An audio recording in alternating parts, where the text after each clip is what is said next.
দুই pilot ৯,০০০ metre উচ্চতায় তাদের ফ্লাইটকে একটু রোমাঞ্চকর করতে চেয়েছিল। তারা না ভেবেই অটো পাইলট অন করে দেয়। তাড়াহুড়োতে কমান্ডার ভুল করে কন্ট্রোল স্টিকটা ঠেলে দেয় এবং প্লেন দুলতে শুরু করে। সামনে ছিল এক ভয়ঙ্কর ঝড়। ভয়ে মহিলা কমান্ডার কন্ট্রোল টাওয়ারে কল করে নিজের স্বামীকে গাইড করার অনুরোধ করে, কিন্তু তার স্বামী ইচ্ছে করে হেডসেট খুলে চুপচাপ বসে থাকে। সে নিষ্ঠুর ছিল না, আসলে আগের জন্মে তার স্ত্রী আর তার সেরা বন্ধু নিয়ম ভেঙে ফ্লাইটকে বিপদে ফেলেছিল।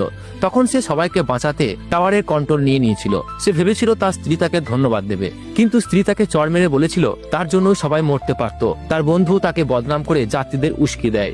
সবাই মিলে তাকে মারধর করে। পরে সে জেলে যায়, কিন্তু স্ত্রী আর বন্ধু সেখানেও থামেনি। তারা সবাইকে বিশ্বাস করিয়ে দেয় যে সেই দোষী। সেই প্রতারণায় তার মন ভেঙে যায় এবং স্টেশে তার মৃত্যু হয়। কিন্তু হয়তো ঈশ্বর তার কথা শুনেছিলেন, সে আবার জন্ম নেয়। ঠিক সেই সময় যখন তার স্ত্রী আবার ফ্লাইট নিতে চলেছিল, এবার সে প্রস্তুত ছিল। সে চুপচাপ হেডসেট পরে অপেক্ষা করতে লাগলো তার স্ত্রীর কণ্ঠ শোনার জন্য।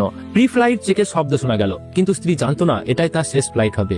আগের মতোই তারা রোমান্স করতে চাইছিল এবং অটো পাইলট অন করে। কিছুক্ষণ পর ভুলবশত মহিলা কন্ট্রোল লিভার ছুঁয়ে ফেলে এবং অটো পাইলট বন্ধ হয়ে যায়। প্লেন আবার দুলতে থাকে। নিচে বসে থাকা সেই মানুষটি প্লেনটাকে গভীরভাবে ট্র্যাক করছিল। তার সহকর্মী ভেবেছিল সে উদ্বিগ্ন, কিন্তু আসলে সে প্লেন ক্র্যাশ হওয়ার অপেক্ষায় ছিল। তখনই অ্যালার্ম বাজে, ঝড়ের সতর্কতা আসে। প্লেন সরাসরি ঝড়ের দিকে এগিয়ে যাচ্ছিল। মহিলা পাইলট আতঙ্কে পড়ে। যাত্রীরা চিৎকার করতে থাকে। তার প্রেমিক বলে, তুমি কি বাটন চাপলে? সে বিরক্ত হয়ে বলে, চুপ থাকো। প্রেমিক বলে, এখন শুধু তোমার স্বামী আমাদের বাঁচাতে পারে। সে টাওয়ারে কল করে, কিন্তু স্বামী আবার হেডসেট খুলে ফেলে এবং কিছুই শোনে না। মেয়েটির মুখে ভয় স্পষ্ট। প্রেমিক কাঁপতে থাকে। প্লেন ক্র্যাশের খুব কাছেই পৌঁছে যায়। এদিকে সেক্রেটারি দৌড়ে সিও কে খবর দেয়। সিও দ্রুত টাওয়ারের দিকে ছুটে আসে, কিন্তু টাওয়ারে প্লেনের সঙ্গে যোগাযোগ ইতিমধ্যেই বিচ্ছিন্ন হয়ে গেছে। সবাই আতঙ্কিত হয়ে পড়ে। হঠাৎ প্লেন থেকে এমার্জেন্সি ল্যান্ডিং কল আসে। সিইও ফায়ার ও রেস্কিউ টিমকে প্রস্তুত থাকতে নির্দেশ দেন। একই সঙ্গে সেই মানুষটিকে বলে তার স্ত্রীকে গাইড করতে।